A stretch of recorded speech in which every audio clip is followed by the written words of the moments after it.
American football during the Second Great War was one of the few escapes the nation had from thinking about their loved ones far across the world fighting for our freedom. Soldiers themselves played on the gridiron as part of their physical training, and they had produced some extremely good football teams, had those military teams. Let's peer in on one of those World War II military 11s that made the crowds cheer. Welcome to another Sports Jersey Dispatch Roars of the Crowd, those moments when we stood up and cheer as fans.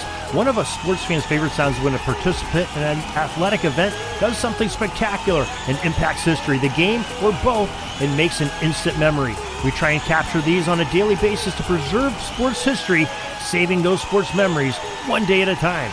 Hello, my friends of sports history. This is Darren Hayes of Pigpen Sports. Welcome once again to the Pigpen, your place for all things great in sports history. And we have another one of our Roar of the Crowds. This one is especially geared at the date of September 23rd with a great event that made those crowds cheer. Before we get to that, we just want to make sure that you know that you can join our email newsletter. It comes out every day, 6:30 a.m. Eastern, in your email inbox. All you have to do is go to the show notes of this podcast and click on email subscription. There's two little pieces of information to fill out. If you do that, you'll know everything that's going on from Pigpen Sports, Pigskin Dispatch, JerseyDispatch.com, and the Sports History Network, as well as Orville Mulligan's Sports Writer, our great audio drama. So make sure you do that. Now, let's flip the calendar pages back a bit to the World War II era.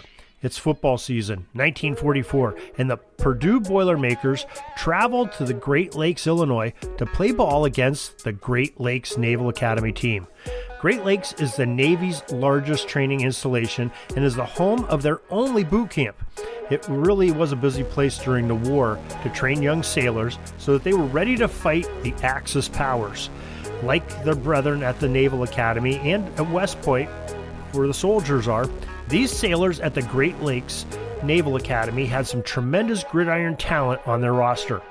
The players on the 1944 Great Lakes team included backs Jim Mule, a quarterback from Iowa, Eddie Sanz, a halfback from the University of Southern California, Chuck Avery, he played right halfback with the Minnesota Golden Gophers, Jim Mello, well, he was a fullback at Notre Dame, John Leshner, he also was a halfback in college football.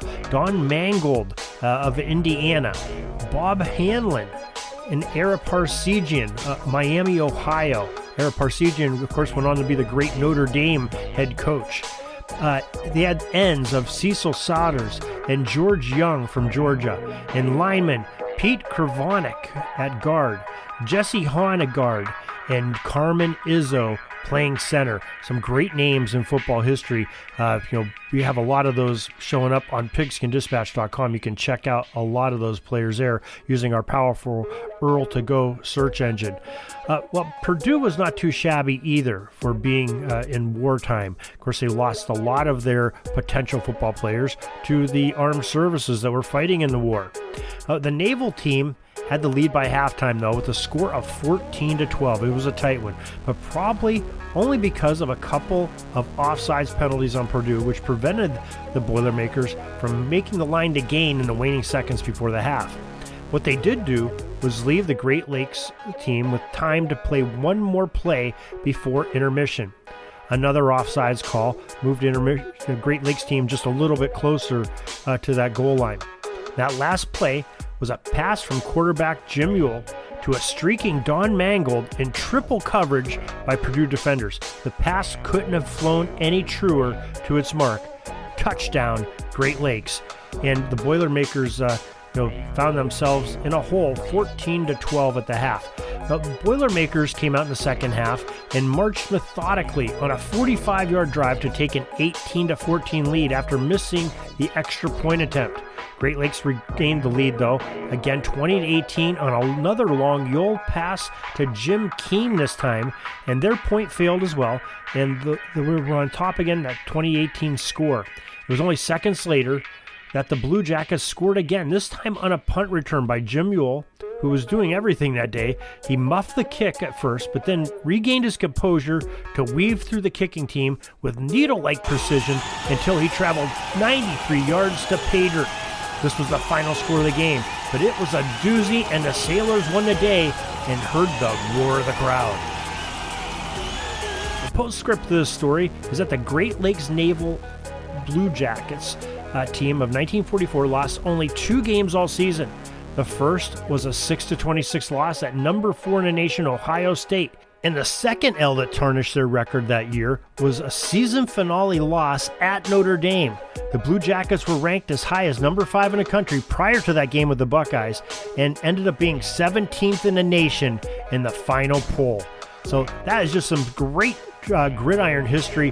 Hope you enjoyed this little bit of a history where a great player made a great play and made those crowds cheer and brought a memory that we're remembering, some 80 years later. So hope you join us each and every day for some more great sports history. And when you're not, go to sportshistorynetwork.com. 30 great podcasters bringing you podcasts all day long. It's the headquarters of sports yesteryear. You can also find more football at pigskindispatch.com and our website, jerseydispatch.com. Till tomorrow, everybody, have a great gridiron day. We're dribbling around and see the shot clock's almost out, so we got to put up our shot and come back tomorrow for some more great sports history. We invite you to check out our websites, jerseydispatch.com and pigskindispatch.com. Not only see the daily sports history, but to experience the preservation of great events and people that play the games. Find us on Pigskin Dispatch. It's also on social media outlets of Facebook, Twitter, Instagram, and don't forget the Pigskin Dispatch YouTube channel to get all your daily sports history. Pigskin Dispatch is happy to be associated with the Sports History Network, the sports headquarters of yesteryear, found at sportshistorynetwork.com. This podcast is part of the Sports History Network, your headquarters for the yesteryear of your favorite sport. You can learn more at sportshistorynetwork.com.